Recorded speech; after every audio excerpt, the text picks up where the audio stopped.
everybody, it's Malloy here with Builders Hobbies, and today I'm going to finally be getting around to continuing our little series on getting started in bolt action.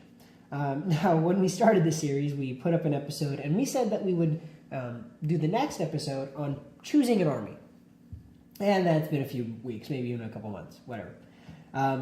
But we're going to finally get around to that. So while the boss is away, the help will play.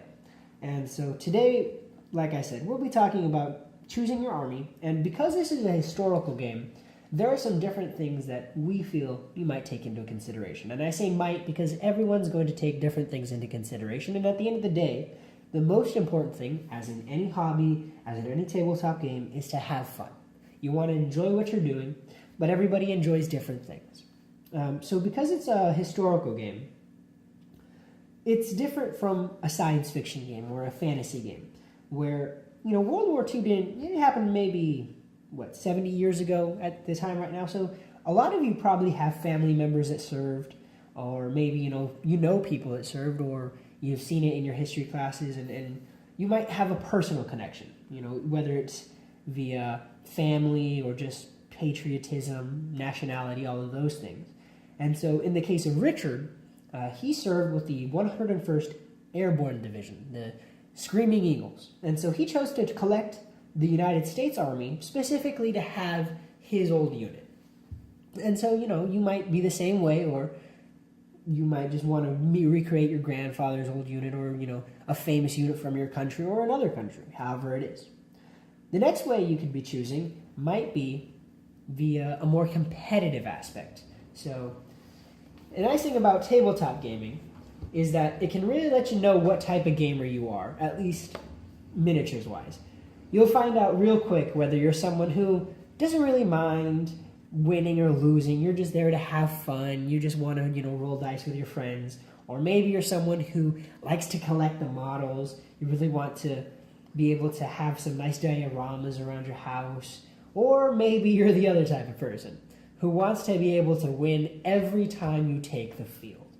Now, the really nice thing about bolt action, in my opinion, is that what I have in front of me is the 2nd edition rulebook. So this is the book you're going to absolutely need. But let's say you're just getting into the game. You go to your local hobby shop, you look at bolt action, it looks interesting to you, you're a competitive player. You don't have to pick up an army book right off the bat.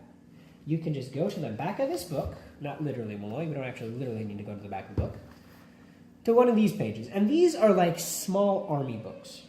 So here it has a whole bunch of different units and different information, effectively, about the 5 core armies. You get the Germans, the British, the Americans, the Japanese, and the Russians. Now, this doesn't cover the minor powers within the war, at least minor powers when it comes to, large scale.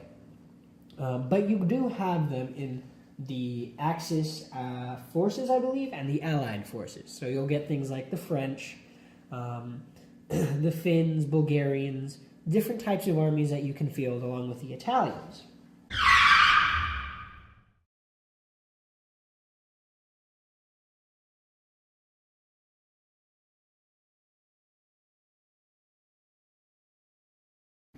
But the nice thing about this is that right off the bat, you can start seeing what you feel like would be most effective within your army. And you'll be able to see immediately, if you're not picking up the army book when you buy this, you'll already be able to get a flavor for the different armies, their special abilities, their units.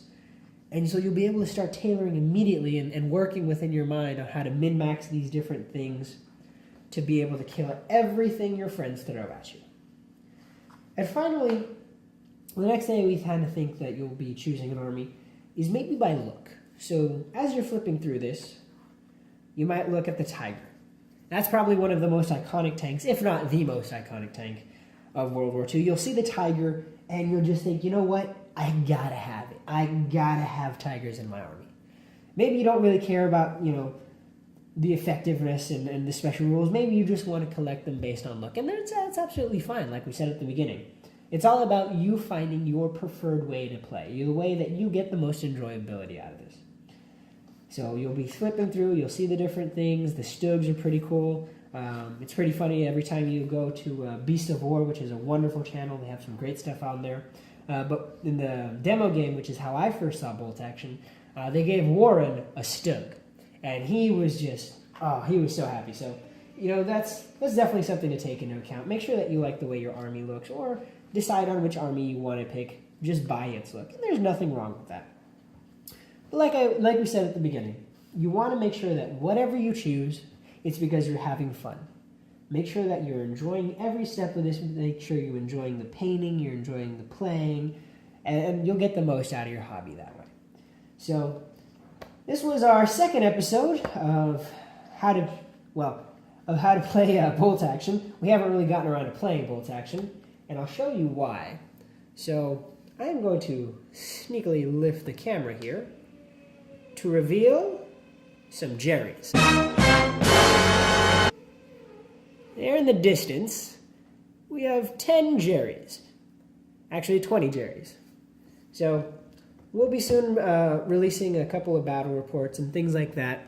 But we're finishing up what we're got in the pipeline right now. It's been mostly commission work, but right now it'll be finishing off the Jerry's, and we'll put the Germans up and bring you guys some battle reports, and also continue this series to show you guys how to play bolt action so that you can enjoy it just as much as we do. Please don't forget to like and subscribe, and if you guys have any comments or have any sort of discussion you want to have, feel free to leave them in the comments, and we'll see you next time. So take care and have a wonderful day.